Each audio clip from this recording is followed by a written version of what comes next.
السلام عليكم ورحمة الله وبركاته. أهلا بكم أشطر طلاب الصف الأول الإعدادي. النهاردة هناخد مع بعض تقييم على الأسبوع الأول. وقبل ما نبدأ عايزة أفكركم هسيب لكم شرح دروس الوحدة الأولى كلها في الوصف تحت. يلا بينا كده نبدأ مع بعض نحل الأسئلة. المجموعة الأولى عندنا أول سؤال بيقول لي وضح الأهمية الحضارية لموقع قارة إفريقيا.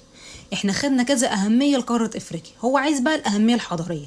هنقول بسبب نشأة العديد من أقدم الحضارات في العالم على أرضها، مثل عندنا بقى 4 حضارات: الحضارة المصرية القديمة في مصر، وحضارة كوش في السودان، وحضارة أكسوم في إريتريا وإثيوبيا، وحضارة قرطاج في تونس. يبقى الأهمية الحضارية لقارة إفريقيا بسبب نشأة العديد من أقدم الحضارات في العالم على أرضها، مثل الحضارة المصرية القديمة في مصر، حضارة كوش في السودان، حضارة أكسوم في إريتريا وإثيوبيا، وحضارة قرطاج في تونس. طيب السؤال التاني: ما العلاقة بين شبه جزيرة سيناء والأمن القومي المصري؟ احنا طبعا فاهمين يا سنة أولى إن احنا عشان نحافظ على أمن مصر كلها لازم نأمن شبه جزيرة سيناء. عشان كده بيقول لي إيه العلاقة بين شبه جزيرة سيناء وبين الأمن القومي المصري؟ طيب الإجابة هتكون إيه؟ هنقول بسبب تعرض مصر للعديد من الحملات العسكرية من خلالها، لذلك فإن الحفاظ على أمن شبه جزيرة سيناء ضرورة للحفاظ على الأمن القومي المصري والإفريقي. تاني، بسبب تعرض مصر للعديد من الحملات العسكرية من خلالها، لذلك فإن الحفاظ على أمن شبه جزيرة سيناء ضرورة للحفاظ على الأمن القومي المصري والإفريقي. طيب السؤال الثالث: اختر الإجابة الصحيحة مما بين القوسين. بيقول لي تقع قارة إفريقيا إلى الجنوب من إيه؟ من البحر الأحمر ولا المحيط الهندي ولا البحر المتوسط ولا المحيط الأطلنطي؟ طبعا البحر المتوسط. وهنا بقى نقف وقفة، هو هنا مش قصد يقول لي إيه اللي موجود جنوب قارة إفريقيا، لا، هو بيقول لي قارة إفريقيا دي الجنوب من إيه؟ يعني حط البحر المتوسط كده فوق. طيب ايه بقى اللي بيكون جنوب البحر المتوسط؟ قارة افريقيا. عشان كده هو ده المقصود في السؤال، بيقول لك قارة افريقيا دي بتقع الى الجنوب من ايه؟ طبعا من البحر المتوسط. طيب رقم 4: ما النتائج المترتبة على؟ طيب رقم 4 عندي ما النتائج المترتبة على الموقع الفلكي لقارة افريقيا من الناحية الاقتصادية. احنا اتفقنا ان احنا عندنا كذا اهمية، هو بقى عايز الاهمية الاقتصادية. ايه النتائج اللي ترتبط على الموقع الفلكي بتاعها؟ أدى إلى تنوع مناخها، وبالتالي تنوع النباتات الطبيعية والحيوانات والمحاصيل الزراعية.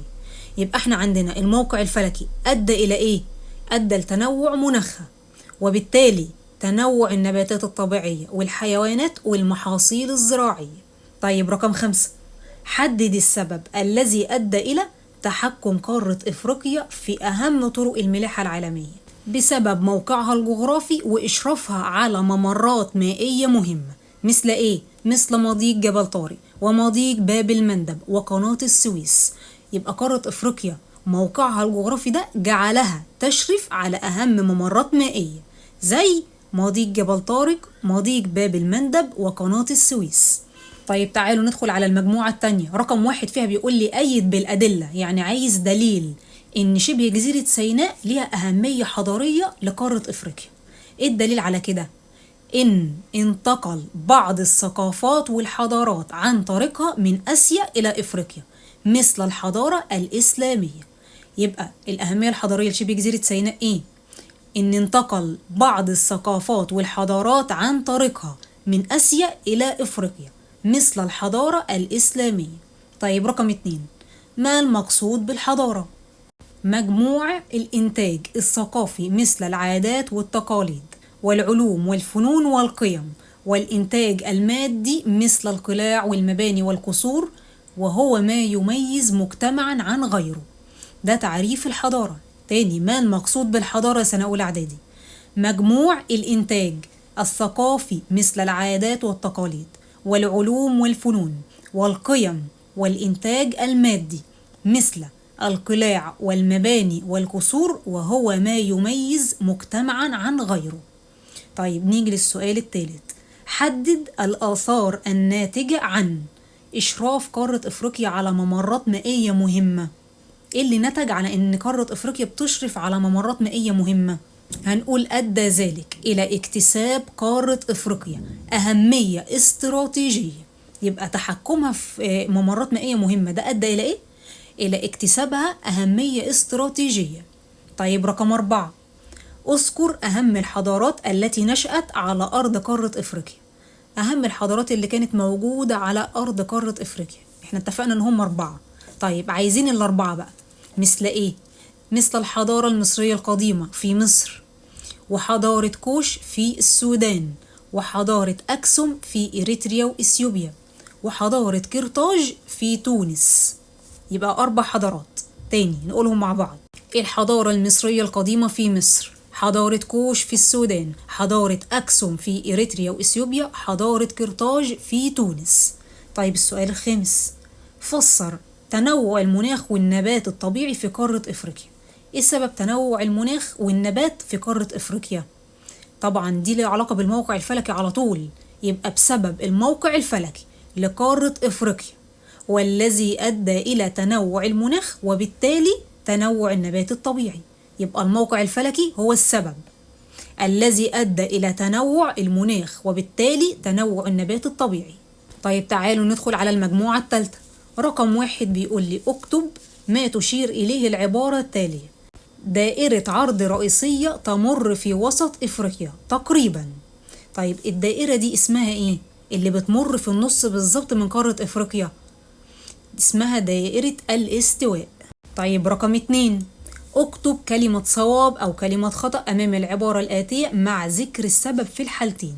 يعني لو صح هنكتب صح ليه، ولو غلط هنكتب غلط ليه. بتقترب قارة إفريقيا من قارة أوروبا عند مضيق باب المندب. يعني قارة أفريقيا بتقرب قوي من قارة أوروبا عند مضيق إيه؟ هل كان اسمه باب المندب؟ غلط. طيب غلط ليه؟ لأنه ما كانش باب المندب، كان اسمه مضيق جبل طارق. أمال باب المندب ده فين؟ ده قارة إفريقيا لما بتقرب من قارة آسيا بتكون عند مضيق باب المندب. يبقى هنكتب غلط ونكتب مكان باب المندب مضيق جبل طارق.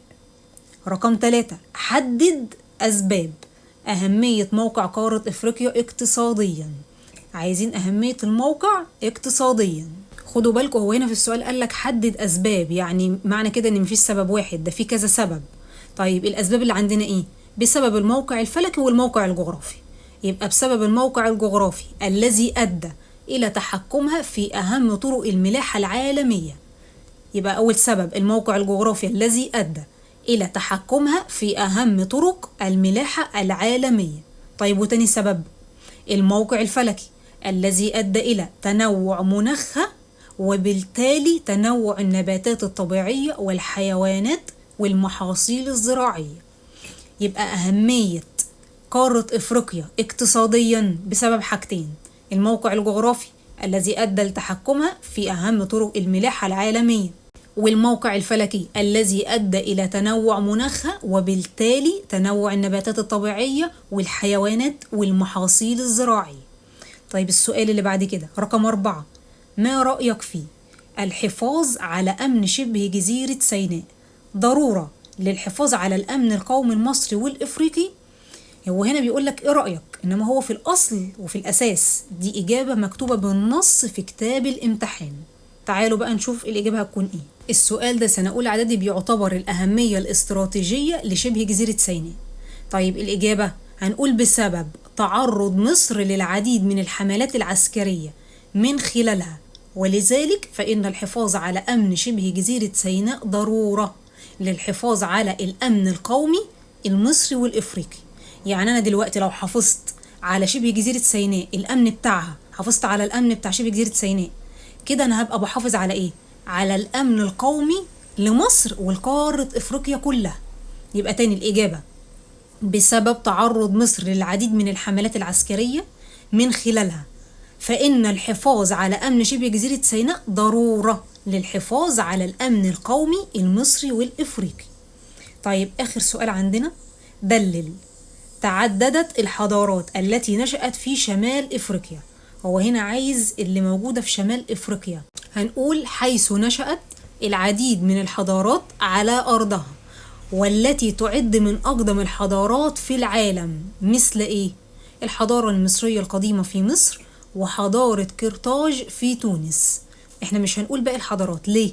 لان هو هنا قال الحضارات الموجودة في شمال افريقيا، يعني احنا خدنا الاتنين الموجودين في شمال افريقيا بس، اللي هما الحضارة المصرية القديمة في مصر وحضارة قرطاج في تونس.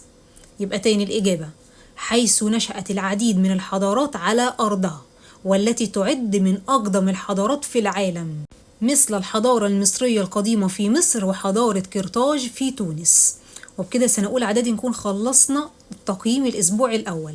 هسيب لكم في الوصف تحت شرح دروس الوحدة الأولى كاملة، وما تنسوش تشتركوا في القناة علشان تشوفوا كل دروس المنهج بتاعكم. السلام عليكم ورحمة الله وبركاته.